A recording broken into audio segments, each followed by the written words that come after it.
entitled The Smallest Girl in the Smallest Grade.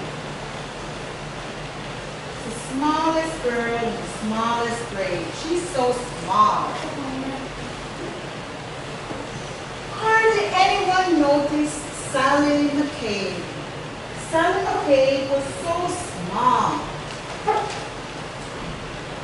She was the smallest girl in the smallest grade.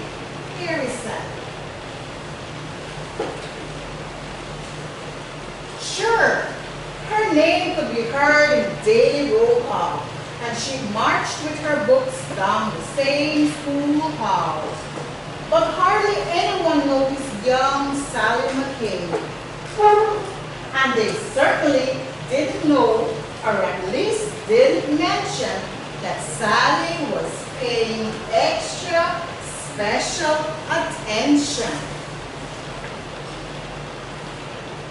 to the abundant kite with the dangling string, to the 27 keys on the janitor's ring, to the leaves as they turn green to gold in the fall, to the time Toby Torino was stripped in the hall.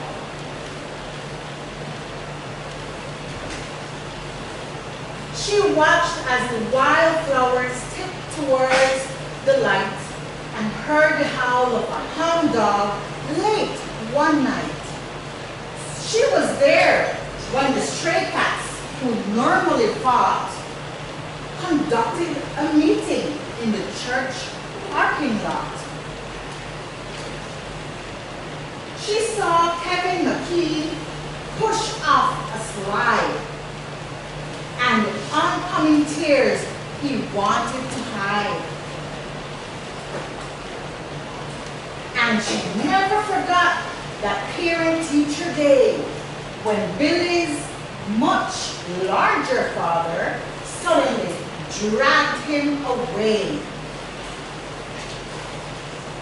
But through all the mean words and all those tears, no one ever noticed that Sally was there.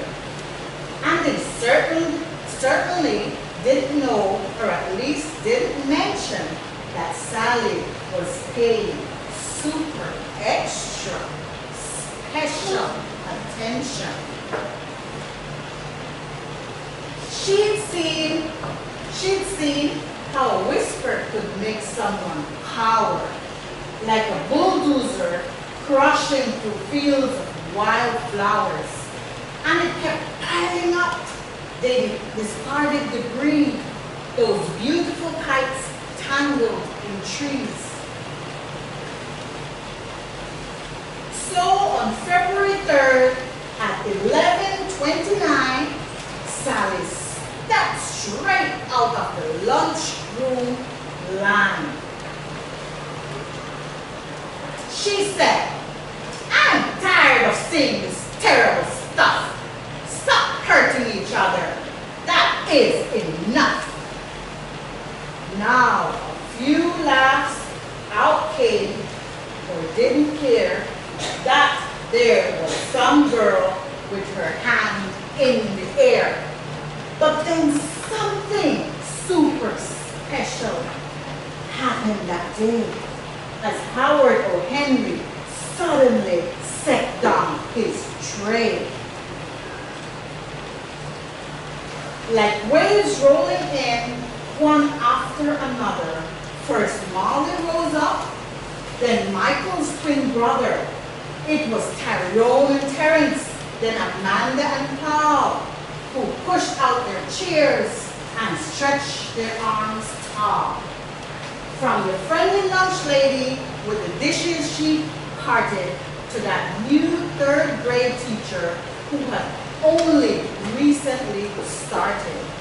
Yes, everyone there, even Principal Claire, had joined little Sally with their fingers in the air.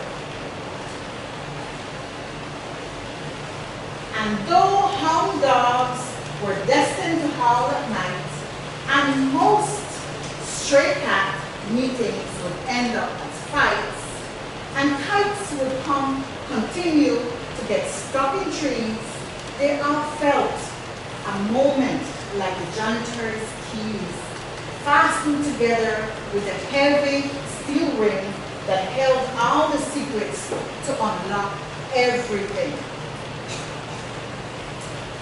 As the world returned to the way it was, Sally noticed the difference as she usually does.